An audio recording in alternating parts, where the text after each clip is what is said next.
얘들아. 오늘 있잖아. 새로운 친구가 전학을 왔어. 진짜 이쁘다. 자기소개를 좀 듣도록 하자. 그래. 반가워. 나는 장은비라고 해. 장은비. 이름도 너무 너무 예쁘지. 예쁘다. 나랑 되게 친하다. 근데 있잖아. 우리 수업이 요한계시록이거든. 일단 긴장해야 돼. 맞아. 됐다 무섭다. 선생님이 무섭다. 이상하다. 엄청 무섭다. 요한계시록을 되게 재밌고 즐겁게 풀어주신다고 소문이 그래, 자자던데. 누가 그래? 걱정하지 마. 졸지만 않고 선생님 말씀만 잘 들으면 아마 요한계시록을 통달하고 갈 거야. 아하. 그리고 오늘은 부장에서 5번째 나팔 불 차례다. 5번째 나팔. 네 번째 끝나고 5번째야. 목사님이셔. 안녕하세요. 안녕하세요. 신입생 한 분 오셨네. 네네. 네, 반갑습니다. 개인기. 늘 개인기를 하거든요. 새로운 사람. 아, 우리 성수학당 그런 거 없습니다. 이름이 아주 이쁘네요. 장은비 학생. 네, 감사합니다. 어디서 전화가 왔어요? 저요? 봉숭아학당에 봉숭아학당에 갔다. 봉숭아학당에서. 예, 요즘은 뭐 국제화 시대니까 아마 유학 온 것 같은데 우리 성수학당 학생들하고 친하게 잘 지내시고 특별히 반장은 네. 모르는 거 있으면 잘 놀리지 말고 네. 챙겨주시기 바랍니다. 우리 뭘 환영의 박수 한번 합시다. 자, 환영은 환영이고 무섭다. 오빠 무섭지? 대타 무섭다? 복습. 우리 오늘 새로 전학 온 학생만 빼고 나머지 학생들 복습해 왔어요? 예. 대답이 왜 이렇게 시원찮아요? 복수 뭐 예. 우리 지난주 몇 번째 비밀이 풀어졌죠? 네 번째 나팔이. 네 번째 나팔의 비밀이 풀어졌습니다. 네 번째 나팔을 딱 그림으로 묘사를 하자면 천체에 무엇이 등장을 했죠? 해, 달, 별. 옳지. 우리 김상원 학생이 오늘 스타트가 아주 좋아요. 해, 불안한데. 달, 별. 별. 별이 어떻게 됐습니까? 해달별이. 타격을 분의 받았어. 일이 빛을 예, 이렇죠. 빛을 잃고 타격을 받았어요. 그래서 해달별이 타격을 받으니까 나타나는 자연적인 현상이 어둠, 흑암이 있었죠. 흑암. 근데 이 흑암을 상징하는 것은 뭐라고 말씀을 드렸습니까? 흑암이 상징되는 것은 성경 전체에서 뭐라고 말씀을 드렸어요? 심판.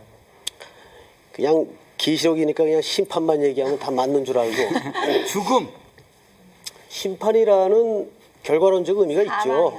있는데 이 흑암은 영적인 어둠, 무감각 뭐 이런 표현들로 말하면 틀리지 않습니다. 그래서 특별히 이 흑암이 갖는 영적인 구체적 상징은 뭐냐면 하나님의 말씀에 대해서 시대의 사람들이 귀를 기울이지 않는다. 기억나요? 안 나요? 네. 귀를 기울이지 않는다. 그래서 말세가 되면 사람들의 귀가 가리워져서 하나님의 말씀을 듣지 않아요. 이것이 그 자체가 이미 사실은 뭐예요? 심판을 받고 있는 거죠. 우리가 복이 뭐냐면 우리 마태복음에 보면 그 유명한 산상수훈 설교가 나오죠. 네. 거기에 보면 복 있는 사람은 그다음에 악인의 죄를 쫓지 쫓지 아니하며. 그거는 그거는 어디에 나오는 거지? 시편 않 순간적으로. 여하튼 맞잖아요, 맥락은. 네. 맞긴 뭐가 맞아? 저기 전학 온 학생이 다 웃네. 네. 자, 우리 김상원 학생 날 봐요. 자, 또 삐치지 말고 심령이 가난한 자는 복이 있나니 그랬죠. 근데 선생님이 왜 복 있는 사람은 이렇게 물었는가 하면 함정에 빠뜨리기 위해서가 아니라 원문에 보면 헬라어 원문을 우리 학생들이 아직 공부할 기회가 없어서 잘 모르시겠지만은 헬라어 원문을 보면 복이 있도다 심령이 가난한 자여 이게 맞는 순서예요. 그러니까 보세요. 우리 한글 성경에는 심령이 가난한 자는 뭐가 있다? 복이 복이 있다. 이렇게 돼 있죠? 네.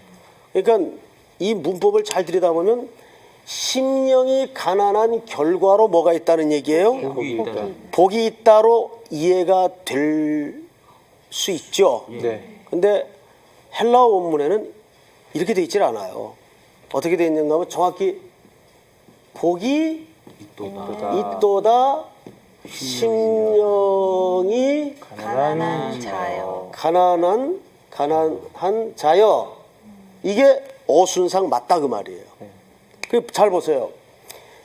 이거는 심령이 가난한 결과로서 그 사람이 복이 있다 이렇게 이해가 되지만 원뜻은 밑에 이 뜻이 맞단 말이에요. 복이 있는 사람은, 그러니까 무슨 말인가 하면 원천적으로 은혜를 입은 사람은 심령이 가난해져서 하나님의 말씀에 늘 목마름이 있다 그 말이에요. 그러니까 그 목마름 자체가 뭐예요? 그 복이 있는 거예요. 네. 이해가 됩니까 여러분? 네. 사람이 목이 마르다는 것은, 허기가 진다는 것은 그 사람이 병들지 않고 건강한 상태라는 얘기거든요. 네. 자, 마찬가지 효도를 하면은 복을 받죠. 근데 여기서 말하는 복이 뭘까요? 복이 있는 사람이 효도를 한다 그 말이에요. 그러니까 효도를 할 수 있는 그 심령 자체가 복이 있다. 복이 있는 거예요. 복이 있는 거예요. 이해가 됩니까? 네. 그러니까 원천의 복을 말하는 거예요. 시편에 아까 우리 상훈 학생이 실수를 한 것 같지만 사실 맞는 얘기를 한 것이, 시편에 보면 복 있는 사람은 악인의 꾀를 쫓지 아니하며 오만한 자의 자리에 앉지 아니하고 이런 표현들이 나오죠. 그것도 어순이 뒤집어진 겁니다. 그러니까 오만한 자리에 앉지 않는 사람이 복이 있다는 말이 아니고 그 히브리 말 자체가 복이 있도다. 오만한 자의 자리에 앉지 않는 자요. 이런 뜻이다 그 말이에요. 그래서 이제 지난 4번째 나팔까지는 천체가 등장을 하면서 흑암의 그림을 통해서 시대 사람들이 어떻게 하나님의 말씀에 목말라 하지 않는가, 얼마나 귀를 닫고 있는가, 이 자체가 얼마나 어둠의 심판인가. 그러니까 그 삶 자체가 뭐예요? 전체적으로 깜깜함에 있는 거예요. 말씀을 듣지 않는 상태가. 그것이 지난주까지 내용이었어요. 그래서 지난주에는 우리 학생들하고 이제 공부를 하면서 주로 등장했던 게 천체에 관한 내용이었는데, 오늘은 이제 본격적으로 5째, 아마 오늘 공부하고 다음 시간 공부가 이 5째 나팔에 대해서 조금 자세히 들어가야 되기 때문에 나눠서 공부가 이어질 겁니다. 오늘의 말씀, 요한계시록 24강 하늘에서 떨어진 별. 송태근 목사님 강의 시작해 주세요. 계시록 9장을 다 이어서요. 계시록 9장. 자, 우리 정주은 학생, 네. 9장 1절서부터 옆으로 쭉 한 절씩만 우리 윤독을 좀 하십시다. 5째 천사가 나팔을 불매 내가 보니 하늘에서 땅에 떨어진 별 하나가 있는데 그가 무저갱의 열쇠를 받았더라. 그가 무저갱을 여니 그 구멍에서 큰 화덕의 연기 같은 연기가 올라오매 해와 공기가 그 구멍의 연기로 말미암아 어두워지며, 또 황충의 연기 가운데로부터 땅 위에 나오매 그들이 땅에 있는 정갈의 권세와 같은 권세를 받았더라. 그들에게 이르시되 땅의 풀이나 푸른 것이나 각종 수목은 해하지 말고 오직 이마에 하나님의 인침을 받지 아니한 자들만 해하라 하시더라. 계속해서. 그러나 그들을 죽이지는 못하게 하시고 5달 동안 괴롭게만 하게 하시는데 그 괴롭게 함은 전갈이 사람을 쏠 때 괴롭게 함과 같더라.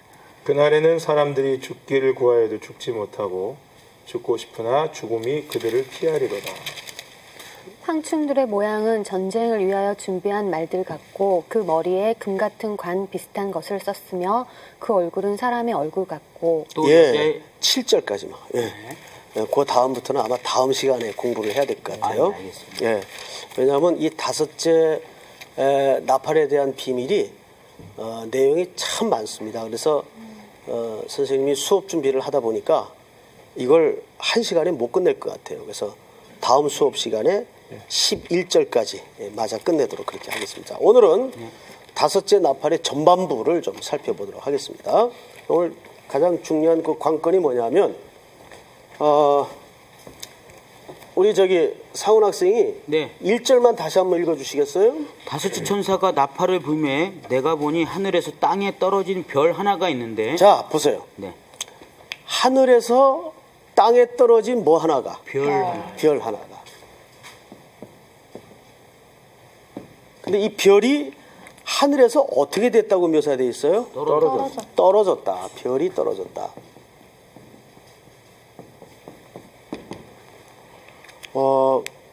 이제 신학적으로 이 요한계시록을 많은 분들이 강해를 하고 주석을 했는데 제일 논란이 심한 게 여러 개가 있는 중에서 이 별이 도대체 무엇을 말하는 것이냐. 이게 신학적으로 굉장히 논란이 많습니다. 그래서 그 해석이 굉장히 극단으로 갈려요. 예를 들면 어떤 사람은 하늘에서 별 하나가 떨어졌다니까 떨어진이라는 이 떨어지라는 말은 쉽게 얘기하면 그 원문을 들여다보면 파멸하다, 뭐 멸망하다 이런 개념으로서 많이 수식어로 등장을 하지 않습니까? 그래서 아마 이거는 하늘에서 떨어진 별이니까 사탄을 상징할 것이다. 이렇게 해석을 하는 사람들이 있어요. 그런데 또 하나는 아니다. 문맥을 잘 봐라, 문맥을. 그래서 보니까 이렇게 돼 있어요. 다섯째 천사가 나팔을 불매 내가 보니 하늘에서 땅에 떨어진 별 하나가 있는데 그가 무저갱의 열쇠를 어떻게 해요? 받았더라. 자, 만약에 일부 해석처럼 이것이 사탄이라면 사탄이 하나님으로부터 무저갱의 열쇠를 받을 수가 있어요, 없어요? 없어요. 논리상 안 돼요. 안 맞죠? 그래서 이거는 천사를 묘사한 것이다. 자, 이런 이제 논란이 크게 두 가지가 있습니다. 그래서 우선 오늘 내용 속에 어려운 부분이 뭐냐면 이 하늘에서 떨어진 별이 천사를 말하는 것일까? 아니면 사탄을 말하는 것일까? 우리가 상상대로 해석을 해서는 안 되고 성경 전체 문맥 속에서 선생님이 우리 학생들하고 공부를 할 때 이런 말씀을 드렸어요. 성경을 해석하는 데 있어서 문맥이 좁을수록 해석이 정확하다, 넓을수록 해석이 정확하다. 넓을수록. 그렇죠. 아주 공부들을 열심히 잘했어요.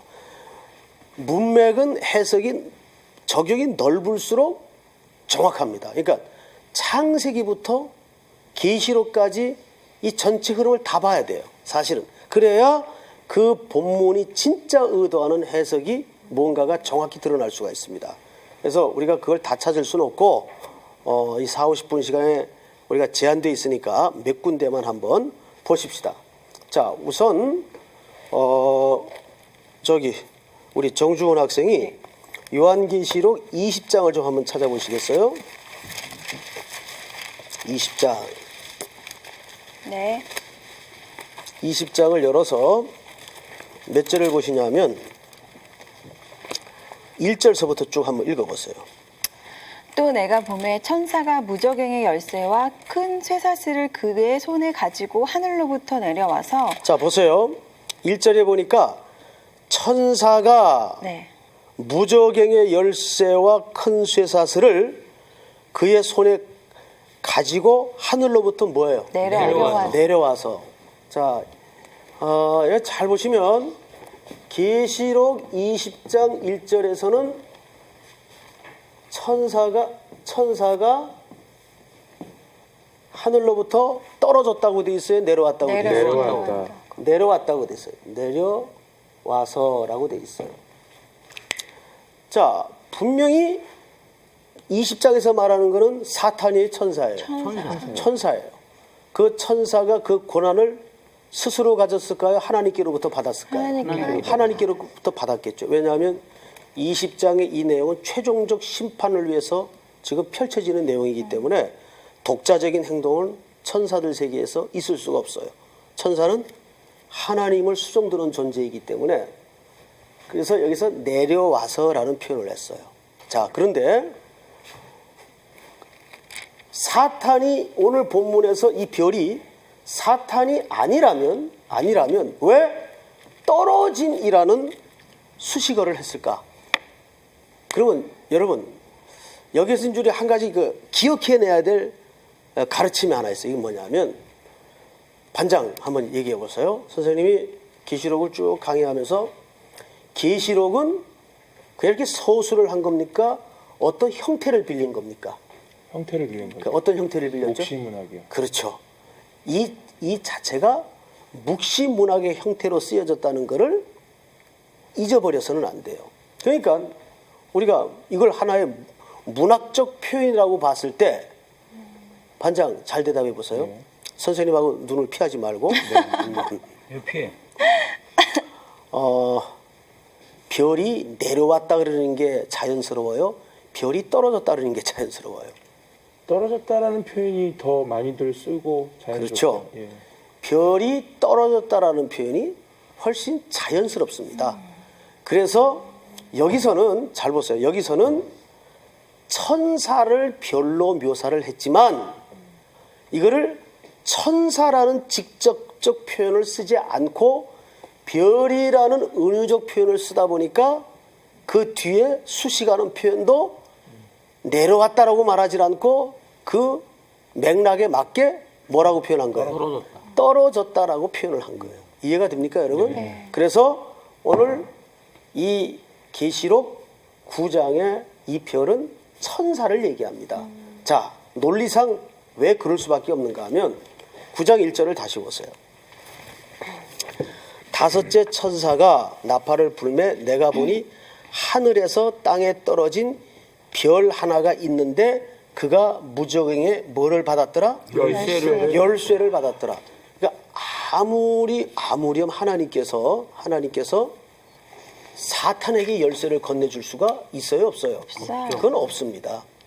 그것은 천사들이 하는 심부름의 내용이지 사탄에게 그 권한을 줄 수가 없어요. 그래서 이거는 문맥상 하나의 문학적 표현을 빌리다 보니까 별로 묘사된 것을 떨어졌다라고 표현을 한 것뿐이지 이 별이 뜻하는 원래적 의미는 뭐다? 사탄이 아니라 천사다. 이걸 머릿속에 이제 그러니까 원문에서도 그럼 단어는 똑같은 건가요? 20장하고 어떤 내려와서 단어? 하고 떨어진 그 원문에서의 그 단어는 틀리죠. 단어는 틀린 거죠. 예, 단어는 틀린데 이제 그 문맥에 맞추어서 묘사는 다르다 그 말이에요. 자, 그다음에 이제 우리가 또 하나 오늘 풀고 지나가야 될 게 뭐냐면 2절 보세요. 2절을 오늘 그 전학원 우리 장은비 학생 한번 읽어보세요. 그가 무저갱을 여니 그 구멍에서 큰 화덕의 연기 같은 연기가 올라오매 해와 공기가 그 구멍의 연기로 말미암아 어두워지며 예, 자 보세요. 여긴 무저갱이라는 표현이 등장을 하죠. 예. 자, 무저. 저기 이 무저갱은 원래 사실은 끊어서 읽어야 돼요. 무저 갱. 무슨 말인지 알죠? 갱인가요? 이 갱은 화덕을 얘기하는 거죠. 화덕. 갱. 예. 구멍. 구멍을 갱이라 그러지. 갱. 예? 그다음에 무저는 뭐예요? 무저는 한자말을 보면 또 원문을 들여다보면 밑이 빠진 공간을 무저라 그럽니다. 무슨 말인지 알겠어요? 그래서 이거는 합성어예요. 합성어. 예? 하나의 원래적 단어가 아니라 합성어란 말이에요. 그래서 무저갱하면 밑이 빠진 불구덩이 그 말이에요. 불구덩이. 제가 이제 얼마 전에 친구가 저 강원도 어디 가면은 그 숯가마가 있대요. 숯가마. 그래서 거기 땀복 입고 들어가가지고 땀 빼는 그런 이제 갱 같은 거를 얘기하는 거죠. 저는 그런 거 별로 안 좋아하거든요. 근데 이제 친구의 하도 성화에 이제 차를 타고 4명이 이제 거길 갔어요. 시간을 억지로 내가지고 갔는데 거기가 뭐 하는 데인가 하면 수출 굽는 데예요. 숯 굽는 데 혹시 가보셨어요? 아니요. 수순조 고기 먹을 때만. 그렇지. 산수지 최고야.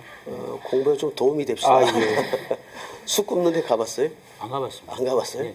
전 숯가마는 가봤어요. 숯가마? 네. 숯가마가 바로 제가 그 숯가마 얘기하는 거 숯 굽는데 아, 그럼 저도 가봤네요. 예, 거기 가보면은 수출 구울 때 그 불이 어마어마하게 세잖아요. 그러면 그 수출 다 굽고 난 다음에 그걸 빼죠. 빼고 나서 그 안에 공간이 생기면 거기 들어가서 이제 땀복을 입고 이제 땀을 빼는 거예요. 그러니까 숯 뗄 때는 아마 거기 몇 천도 될 거예요. 근데 수출 빼도 아직도 그 열기가 어마어마하죠.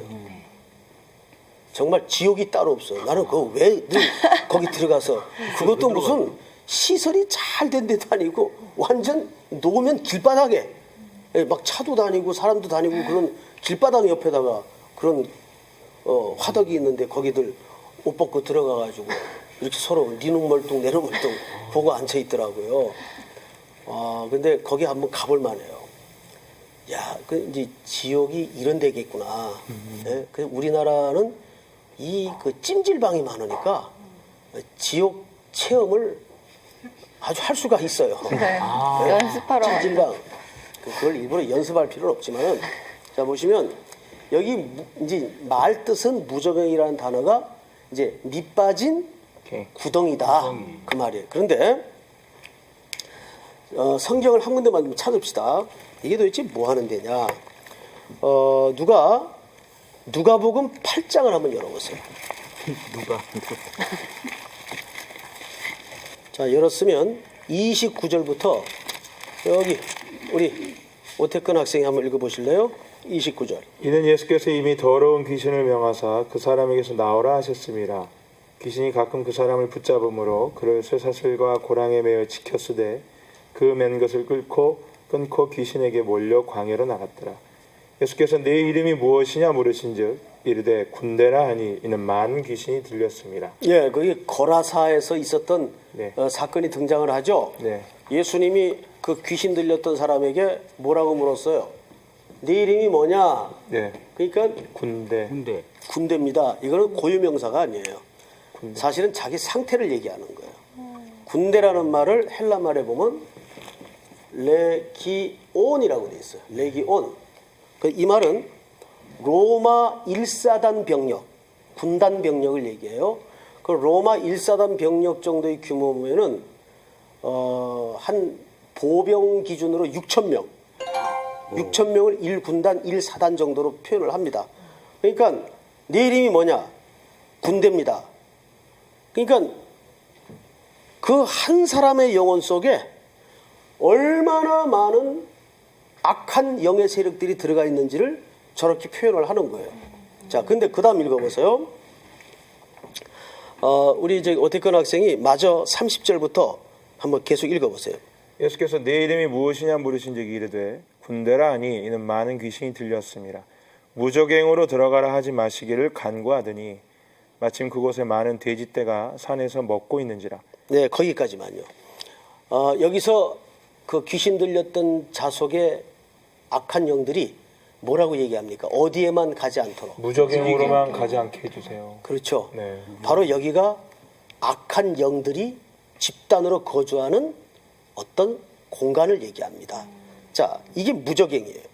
그런데 이것은 우리가 쉽게 이렇게 이해하면 타락한 천사들이 하나님을 대적하는 세력이 됐죠. 그러한 집단들이 마지막에 가서 머무는 어떤 공간을 얘기합니다. 그게 무저갱이에요. 자, 그런데 조금 오늘 본문으로 가서 다시 읽어보십시다. 이제부터 어떤 일들이 벌어지는가. 9장 2절을 잘 보세요. 그가 무저갱을 여니 그 구멍에서 큰 화덕의 연기 같은 연기가 올라오매 해와 공기가 그 구멍의 연기로 말미암아 어떻게 돼요? 어두워져요. 자, 여기에서 지금 뭐가 올라오고 있어요? 연기가 올라오고 있어요. 연기 같은 연기가 올라오고 있는데 그 연기가 뭘 가리웁니까? 천체를 가리워요. 천체를 가리우니까 어두워집니다. 또 이것도 지난주 공부처럼 나타나는 현상이 뭐냐면 어두움이에요. 흑암이에요. 예, 흑암.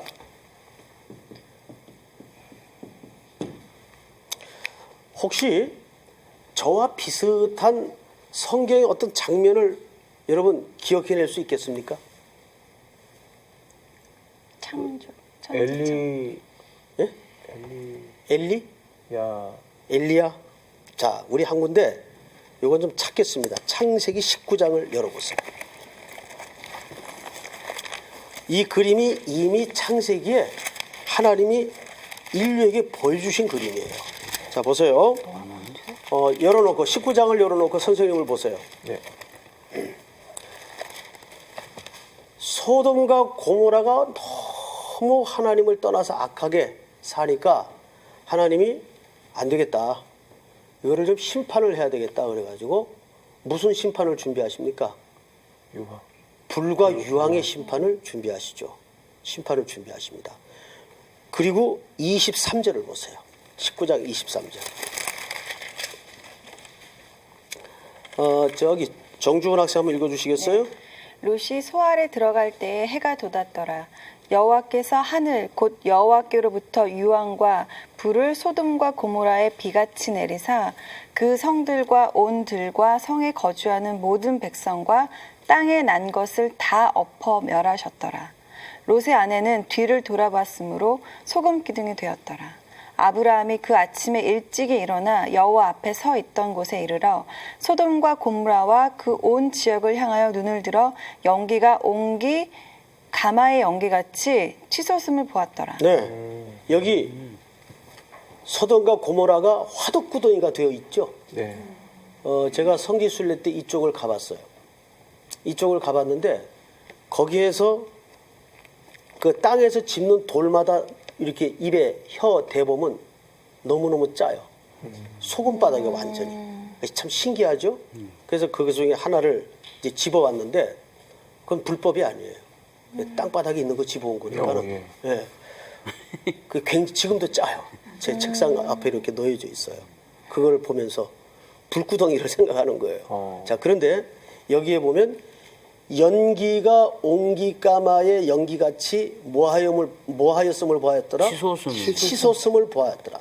여기서 치솟다라는 표현이 오늘 계시록에 연기가 올라간다라는 단어하고 정확히 같은 단어입니다. 자, 그런데 이 소돔과 고모라의 영적인 상태가 어떻게 그려지는가를 자, 우리 장인비 학생이 11절을 한번 보세요. 11절. 10절부터 한번 읽으세요. 쭉. 그 사람들이 손을 내밀어 롯을 집으로 끌어들이고 문을 닫고 문 밖에 무리를 대소를 막론하고 그 눈을 어둡게 하니 그들이 문을 찾느라고 헤매었더라. 자, 소돔과 고모라에 나타난 영적인 상태가 뭐예요? 눈이 가리워 어두워진 거예요. 무슨 말인지 알겠어요? 지금 요 그림을 머릿속에 놓고 다시 계시록 오늘 본문으로 한번 가보세요. 보시면 2절을 우리 김상훈 학생이 한번 읽어보세요. 그가 무조갱을 여니 그 구멍에서 큰 화덕의 연기 같은 연기가 올라오매 해와 공기가 그 구멍의 연기로 말미암아 어두워지며. 자, 어디에 그림이 그대로 재현됩니까? 창세기 소돔과 고모라 땅에 임했던 형벌의 그림이 여기에 그대로 재현이 되고 있어요. 그러니까 이 그림은 뭐냐면 영적인 어둠으로 말미암아 갖는 상태를 얘기합니다. 심판을 얘기합니다. 자, 그런데 이 심판은 저와 여러분들에게 해당되는 심판이 아니고 끝까지 그리스도를 구주로 고백하지 않고 거절하여 살았던, 그러니까 자기 인생을 자기 기초 위에 놓고 살았던 사람들의 상태를 여기서 얘기하는 거예요. 이해가 됩니까, 여러분? 네. 자, 이제 드디어 그 두 번째 본론이 등장을 하는데 저기 정주훈 학생이 3절을 이제 읽으십시오. 또 황충이 연기 가운데로부터 땅 위에 나오매 그들이 땅에 있는 전갈의 권세와 같은 권세를 받았더라. 자, 여기 지금 뭐가 등장을 하죠? 황충. 황충이 우리가 알아듣기 쉬운 말로 어떤 거를 메뚜기요? 그렇죠. 성경에는 황충을 메뚜기를 황충이라고도 하고 또는 느치라고도 해요. 느치. 예, 이런 거는 이제 왜 우리가 그 곤충의 자라는 상태에 따라서 이름을 다르게 부를 수 있죠. 그런 상황을 얘기합니다. 느치 같은 표현은. 뭐 애벌레라고 그러고 누에, 애벌레 이런 표현을 하죠. 그러니까 곤충의 성장 과정에 따라서 이름이 다를 수 있죠, 그죠? 네. 이런 이제 표현들을 얘기해요. 그런데 여기 이제 황충이 등장하는 이유가 뭘까요? 자, 황충하면 여러분 제일 먼저 우리가 갖는 중요한 인상이 뭐예요? 황충. 농작물을 다 먹어버려요. 먹는 거 봤어요? 저는 좀 글쎄요, 제가 안 볼 영화를 때는 본것 같아요, 영화를. 영화를 봐서. 아, 좀 징그러운 거 같아요. 어느 영화? 네? 어느 영화? 아까 메뚜기 나오는 오맨이라는 영화 보면 메뚜기 오멘? 때 오맨. 오멘. 오멘에서도 메뚜기라는 게 나오나요? 저는 안 봐서 모르겠어요. 저도 안 봐서 잘 그게 하여튼 모르겠어요. 6탄인가 7탄까지 나와요. 쭉 보면 아마 나올걸요. 혹시 네. 저기 미국 드라마로 기억해 초원의 집. 네, 초원의 집에 메뚜기 때 나와야 안 나와요? 나와요. 나옵니다. 근데 징그러워. 거기에 나오는 메뚜기 때는 하늘을 덮죠. 네. 그리고 대지에 그 펄벅이 쓴 대지라는 소설에 보면 이 메뚜기 떼가 등장을 합니다. 네. 새카매요. 네. 하늘을 쫙 덮어요. 그러니까 우리나라에서 나는 그런 메뚜기 색깔이 좀 아니에요. 귀여성 있는 메뚜기로 이해를 하면 안 돼요. 우리나라 메뚜기는 톡톡 튀죠. 물론 날기도 하지만은 저는 이제 어릴 적 시절을 대구에서 살았는데 저희 아버지가 이제 직업군이셨어요. 이제 주말이 되면 찝차에다가 저를 태우고 그때 메뚜기를 잡으러 이렇게 다니셨어요. 찝차를. 푸대자루 같은 거 가지고 이제 저기 들판으로 드시려고요? 네. 그때 메뚜기 볶아 먹었어요. 볶아 먹었어요. 먹었죠. 저도 먹었어요. 맛있어요. 그래서 메뚜기를 잡아와가지고 메뚜기를 이렇게 좋아하셨나 봐요. 그때 지금 기억으로는. 매니아셨나 보다. 네. 그래서 메뚜기 무침, 메뚜기 볶음. 정말요? 메뚜기를 많이 볶아 먹었어요. 그래서 제가 키가 안 큰 것 같아요. 네. 그냥 농담인데. 자, 이제 이 황충이 등장함으로써 나타나는 결과가 성경에 뭐라고 얘기를 하는가 잘 보십시다. 자, 3절. 또 황충이 연기 가운데로부터 땅 위에 나오매 그들이 땅에 있는 정갈의 권세와 같은 권세를 받았더라. 그들에게 이르시되 땅의 풀이나 푸른 것이나 각종 수목은 해하지 말고 오직 이마에 하나님의 인침을 받지 아니한 사람들만 해하라 하시더라. 그러니까 여기에서 나타나는 심판도 우리에게 해당되는 심판이에요. 그리스도 밖에 있는 존재들에게 지금 경고하는 심판이에요. 후자. 그리스도 밖에 있는 존재들에게 경고하는 심판이에요. 정리를 좀 중간에 하십시다. 먼저 별은 사탄을 말한다, 천사를 말한다. 천사를 말한다. 이 천사가 뭐의 열쇠를 받았어요? 무적행이에요. 무적행의 열쇠를 받았어요. 무적행의 열쇠를 받았는데 이 무적행이 뜻하는 그림은 어디에서 우리가 발견할 수 있어요? 창세기 소돔과 고모라. 19장의 소돔과 고모라의 불구덩이의 멸망을 발견할 수가 있어요. 그리고 그 멸망 끝에 거기서 연기가 올라옵니다. 그러면서 해와 달을 가리워요. 맞죠? 네. 그러면서 찾아오는 결론적 상황은 어두움이에요. 자, 여기에서 이 어두움이 에베소서 4장을 보시면 이렇게 묘사되어 있어요. 한번 더 이거 찾고 지나갑시다. 에베소서 4장을 한번 찾아보십시오. 우리 반장이 한번 17절부터 쭉 읽어보세요. 4장. 어두움의 상태가 성경은 어떻게 묘사되고 있는가? 그러므로 내가 이것을 말하며 주 안에서 증언하노니 이제부터 너희는 이방인이 그 마음에 허망한 것으로 행함같이 하지 말라. 자, 거기 보면 이방인이라는 표현이 등장을 하죠. 네. 자, 여기서 이방인이라는 표현은 뭐의 반대말인지 아닙니까? 하나님의 자녀의 반대말이에요. 그러니까 하나님을 아버지로 섬기지 않는 모든 대상을 성경에서 이방인이라고 얘기를 합니다. 다른 민족이라는 이런 개념이 아니고. 네네. 그래서 이어서 읽어보세요. 그들의 총명이 어두워지고 자, 여기서 뭐예요? 그들의 뭐가 어두워지고? 청명이 어두워지고라는 표현이 등장하죠. 네. 계속해서 그들 가운데 있는 또 무지함과 보세요. 무지함과. 이것도 어둡다는 표현이죠. 읽어보세요. 그들의 마음이 굳어짐으로 자, 말미암아 거기서 마음이 뭐예요? 굳어지고. 계속 읽어보세요. 하나님의 생명에서 떠나 있도다. 예, 결론적이 뭐예요? 하나님의 생명에서 떠난 상황이 뭐예요? 무지와 어두움과 뭐예요? 무감각해지는 겁니다. 마저 한번 읽어보세요. 그들이 감각 없는 자가 되어 자신을 방탕에 방임하여 모든 더러운 것을 욕심으로 행하되 오직 너희는 그리스도를 그같이 배우지 아니하였느니라. 아멘.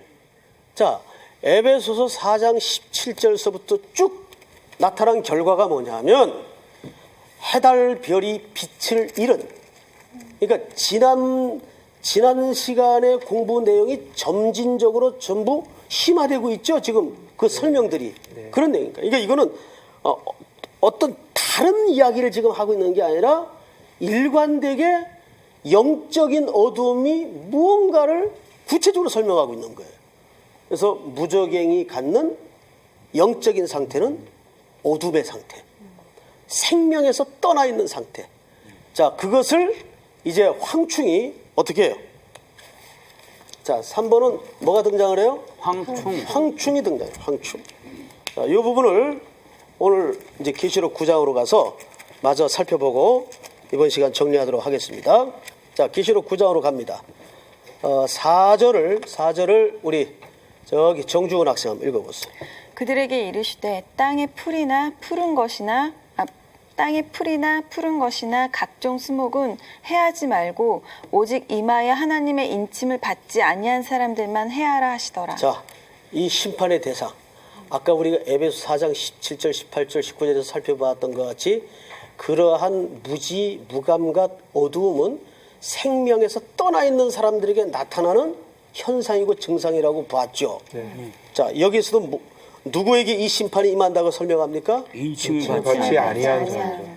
그럼 오태근 학생은 하나님의 인침을 받았어요, 안 받았어요? 받았습니다. 받았죠. 네, 뭘로 받았을까요? 성령. 성령으로 받았죠. 그걸 조금 더 예수님의 우리 피로. 일상적인 신앙 용어로 예수님의 피로 인침을 받았죠. 신앙 고백으로. 네, 신앙 신앙. 우리 오태근 학생의 내가 예수 그리스도를 구주로 믿습니다. 이것은 성령이 가르쳐 주시는 지혜고 자기의 신앙 고백으로 우리 인침을 받은 존재예요. 네. 우리 김상훈 학생도 그 사실을 믿죠? 아, 그럼요. 예. 자, 그 다음에 이제 보십시다. 5절. 5절을 우리 김상훈 학생 한번 읽어보세요.